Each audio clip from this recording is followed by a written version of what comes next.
Buldhana police दलात forensic व्हॅनचा समावेश, तपासाला मिळणार गती। जिल्हा पोलीस अधीक्षक निलेश तांबे यांच्या हस्ते झाले फॉरेन्सिक व्हॅनचे लोकार्पण।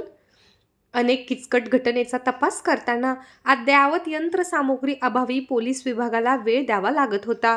मात्र आता महत्त्वपूर्ण घटनेच्या तपासाला गती मिळणार आहे, कारण बुलढाणा जिल्हा पोलीस दलात फॉरेन्सिक व्हॅन दाखल झाली आहे। अद्ययावत असलेल्या या व्हॅनच्या माध्यमातून घटनास्थळावरच फॉरेन्सिक पथक धडकणार। घटनास्थळावरील पुरावे एकत्रित करून रक्त, DNA, स्फोटक पदार्थ तपासणी, सायबर गुन्ह्यांमध्ये तपासणीसाठी विशेष फॉरेन्सिक किट्स, CCTV अशा विविध उपकरणांनी ही व्हॅन सज्ज आहे। सोबत वैज्ञानिक तज्ज्ञ व सहाय्यक कर्मचारी देखील व्हॅन सोबत असणार आहेत। आज जिल्हा पोलीस अधीक्षक निलेश तांबे यांनी या व्हॅनचे लोकार्पण केले आहे। सध्या एक व्हॅन आली आहे, येत्या काळात प्रत्येक उपविभागात ही व्हॅन उपलब्ध होणार आहे।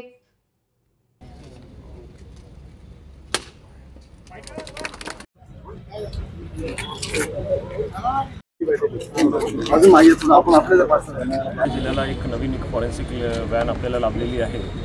Director of forensic science laboratory Mumbai आणि शासनाने आपल्याला ही व्हॅन उपलब्ध करून दिलेली आहे।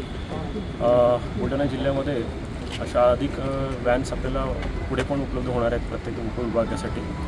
सध्या ही व्हॅन आपण उपविभाग बुलढाणाकरिता आहे, परंतु आपण जिल्ह्यात वापरतो आहे। या व्हॅनच्या जी उपयोग आहे त्यामध्ये आपण जैविक आणि रासायनिक जे एव्हिडन्सेस आहेत ते कलेक्शन आपण करणार आहोत। त्या व्यतिरिक्त इतर जे डिजिटल एव्हिडन्सेस आहेत ते कलेक्शन करण्यासाठी पण यामध्ये बरेचसे आपल्याला इक्विपमेंट्स लाभलेले आहेत। त्यामध्ये राईट ब्लॉकर असतील, फॅरेडेज बॅग आहे, इत्यादी साहित्य आपल्याला लाभलेले आहे। डिजिटल कॅमेरा पण आहे। तर निश्चितच या व्हॅनचा आपल्याला खूप चांगल्या रीते तपासामध्ये याचा उपयोग होणार आहे। सायबरचं डिटेक्शन याच्यामध्ये होणार आहे। येस, डिजिटल एव्हिडन्सेस कलेक्शन ह्या किट्स आहेत त्यामध्ये, त्याचा पण उपयोग त्या गुन्ह्यामध्ये आपल्या तपासामध्ये होतो।